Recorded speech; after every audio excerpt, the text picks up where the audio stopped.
هنا القاهرة. بالسلامة يا حبيبي، بالسلامة بالسلامة تروح وترجع بالسلامة، بالسلامة يا حبيبي، بالسلامة بالسلامة تروح وترجع بالسلامة، تيجي زي الفرح. طريق السلامة، إعداد وتقديم آيات الحمصاني. بالسلامة يا حبيبي يا حبيبي، بالسلامة.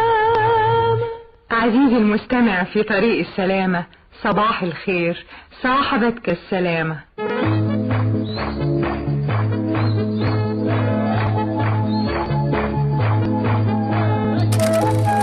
السلام عليكم ورحمة الله وبركاته. ازيكم عاملين ايه؟ يا رب تكونوا بخير وفي احسن حال. يوم جديد وفيديو جديد. اتمنى الفيديو النهارده يعجبكم. اتمنى كمان ما تنسوش تحطوا لايك للفيديو واشتركوا في القناه لو لسه مش مشتركه. ويلا بينا نبدا فيديو جديد. والنهارده بقى عندنا روتين قوي جدا جدا جدا في اوضه العيال. كالعاده اكتر اوضه بتكون مبهدله، ما تفهموش في ايه، بس النهارده بقى الاوضه يعني لحد ما رايقه، بس انا اللي مبهدلاها. شايفين؟ نزلت كل الصيفي على السرير هنا. بصوا كده الناحيه دي كمان نزلت كل الصيفي مع الكومودينو. بصوا الدنيا كلها بقت صيفي صيفي صيفي صيفي. الشتوي اللي لسه في الدولاب عايزه انزل بقى الشتوي على السرير التاني وارجعهم تاني، احط الشتوي فوق والصيفي في الدولاب من تحت علشان يكون على مستوى ايدي. فيلا بينا بقى نبدا فيديو جديد ونشوف هنعمل ايه النهارده. وطبعا ما ننساش نصلي على الرسول في الكومنتات، اللهم صل وسلم وبارك على سيدنا ومولانا محمد وعلى اله وصحبه اجمعين. وكمان ما ننساش ندعي البابا بالرحمه والمغفره، اللهم امين يا رب العالمين. فيلا بينا كده نشوف الفيديو بتاعنا النهارده. بصوا اصلا منظر الدولاب عامل ازاي، وصل كده ازاي، انا هقول لكم دلوقتي. الجو كان حر جدا وكنت عماله احاول انتش لهم اي حاجه خفيفه يلبسوها، فالدنيا اتقلبت مني على بعض كده شويتين. فهنزل بقى، عايزه اقول لكم معظمهم متطبقين، يعني بصوا متطبق والله، بس هو منعكش. بص متطبق اهو، ده كمان متطبق، اللي وقع ده كمان متطبق، بس مطبقه تاني. مالك وطي صوتك. بصوا ده كمان متطبق، بس هرص بقى ايه كل ترنج كده مع بعض. بصوا ده كمان متطبق، شايفين؟ والله الدولاب متطبق بس متنعكش. فانا بقى ايه هنزل حاجه حاجه دلوقتي واعملهم معاكم. يلا بينا بقى كده نصلي على النبي ونقوم نخلص كل اللي ورانا بسرعه. اول حاجه كده قلت هعملها هفضي الدولاب كله كده على السرير، وعايزه اقول لكم نصه متطبق على نصه متبهدل على حاله كده ما يعلم بها الا ربنا. فالحمد لله يعني ربنا قدرني الحمد لله، وهعمله بقى معاكم النهارده. وهروق كده الاوضه ترويقه حلوه. فتابعوا الفيديو للنهايه علشان الفيديو النهارده هيعجبكم وهيحفزكم جدا ان انتوا تقوموا تخلصوا كل اللي وراكم. فيلا بينا كده بقى ايه اول حاجه قلت اعملها الهدوم اللي متطبقه الحق انقذها كده قبل ما تتبهدل اكتر من كده وارجعها كده ايه في الدولاب. قلت بقى ارص كده ترنجات مالك. بصراحه انا كنت لما الصيفي الخروج على الترنجات على الهدوم البيتي، فكان كله على بعضه. فده بقى اللي خلى الدولاب يتبهدل معايا بصراحه المره دي.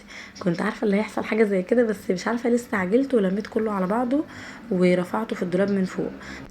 فكان لازم بقى المرة دي احط كده كل ترنج يعني التيشيرت والبنطلون مع بعض علشان لما اجي كمان انزل الشتوي ما اتغلبش في الموضوع ده. لان انا بص عماله ادور على بنطلون الترنج ده وادور على بنطلون الترنج ده وحاجه كده ما يعلم بها الا ربنا. فحاولت بقى كده اجمع كل ترنج مع بعضه، والتيشيرتات كمان اللي هي الفرداني دي برضو جمعتها لوحدها كده ورصيتهم ايه في الدولاب.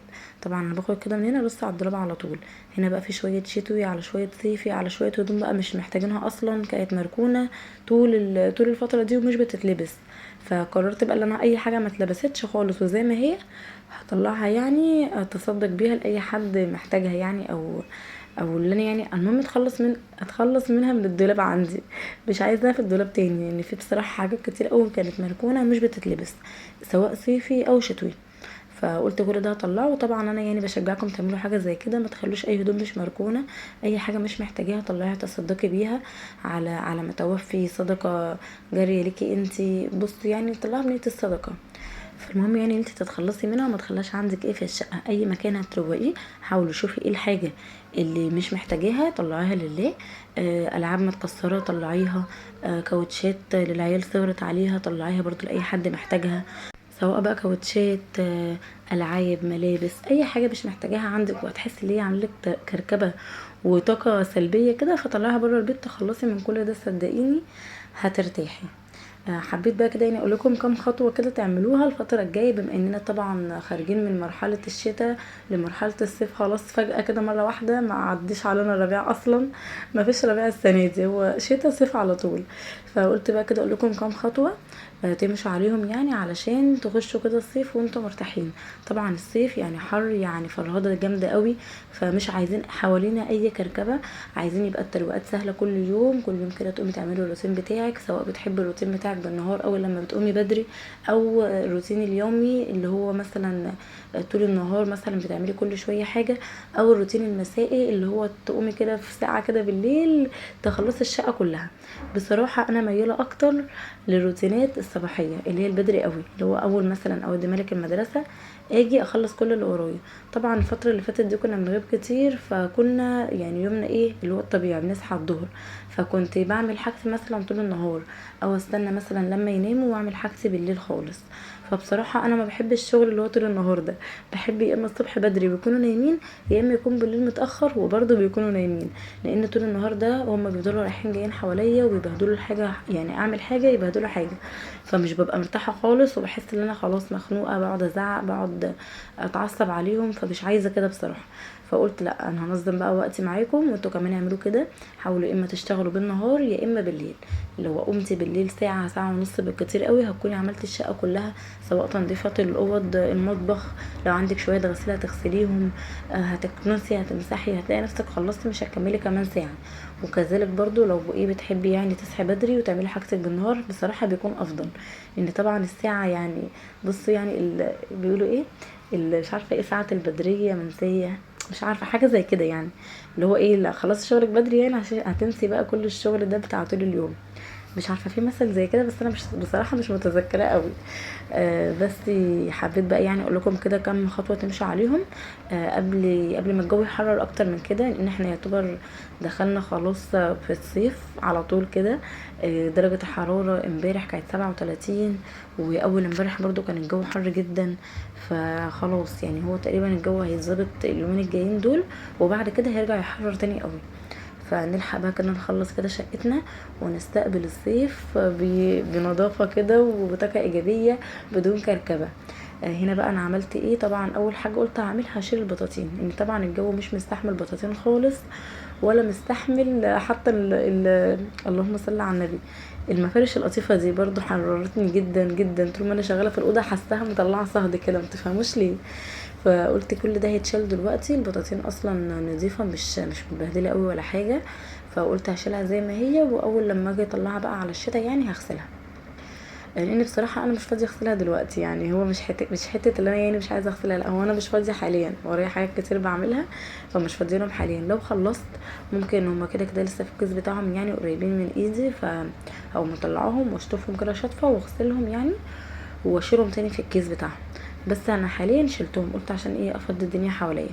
هنا بقى شلت كده المفارش من على السراير، والتسريحه كمان عليها شويه كركبه كده برضو عايزه اشيلها. طبق وفي جنيهات فكه مطلعينها، ولعبه اللي هي اللابوبو دي الاتنين برضو رامينهم كده، فشلت كل الالعاب بتاعتهم بقى حطيتهم في الباسكت، ورفعت كمان العجله زي ما انتم شايفين كده، عشان ايه مش عايزه حد يلف بالعجله حواليا، هما بيشوفوني بروق الاقي العجله دي حواليا، الالعاب خلاص بتحلو وانا بروق. فشلت بقى كل الحاجات دي وشغلت لهم بقى كده الشاشه يقعدوا يتفرجوا على كرتون لحد ما اخلص. همسك بقى الاوضه كده هلمعها تلميعه محترمه دلوقتي. اول حاجه شغلت المكنسه علشان اشفط اي ترابيه في الارض، وهمسك بقى كده الاوضه المعها بقى بميه وكلور، اهم حاجه الكلور في المساحه عندي دلوقتي، لان عندنا كميه دبان، مش عارفه انا بس اللي كده ولا ايه، الدبان بجد فظيع الفتره دي.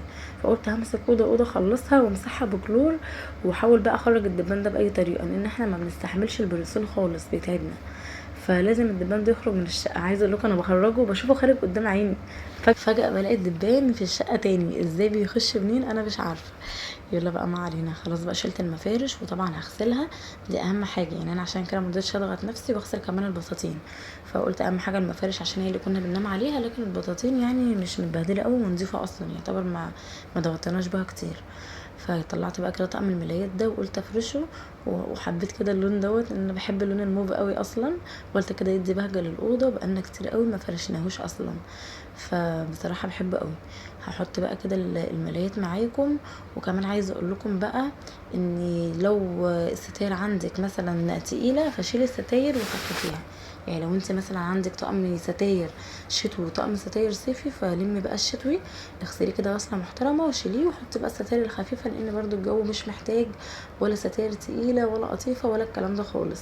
انا بصراحه الستاره بتاعه الاوضه خفيفه، فاصلا لسه فرشاها مكملت الشهر تقريبا، فقلت مش هشيلها دلوقتي، هخليها زي ما هي.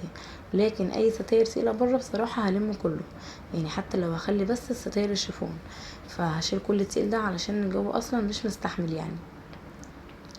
عايزه اقول لكم كمان لو عندكم كركبه مثلا في درج كومودينو ودرج تسريحه، فضي كل ده ورتبيه. انا ما عملتهمش معاكم علشان انا الحمد لله يعني الكلام ده كله عندي مترتب، فمش محتاجه يعني ان انا ارتبهم تاني. برضو لو عندك مثلا تربو محطوط فيه شويه كركبه كده فضيه. عايزه اقول لكم الكركبه دي كلها والله بتخلق كده طاقه سلبيه في البيت، فحاولي لو في اي كركبه عندك في درج تسريحه درج كومودينو سواء بقى في الجزامه، زي ما قلت لكم فضوا اي حاجه انتوا مش محتاجينها. شبشب مقطوع مش هيتصلح تاني بلاش تركنيه، كاوتش عايزه تخيط خيطيه واستخدموه، اللي صار عليكم استغنوا عنه اديه لاي حد محتاجه. المهم يعني ما تخليش عندك ايه كركبه في الشقه خالص.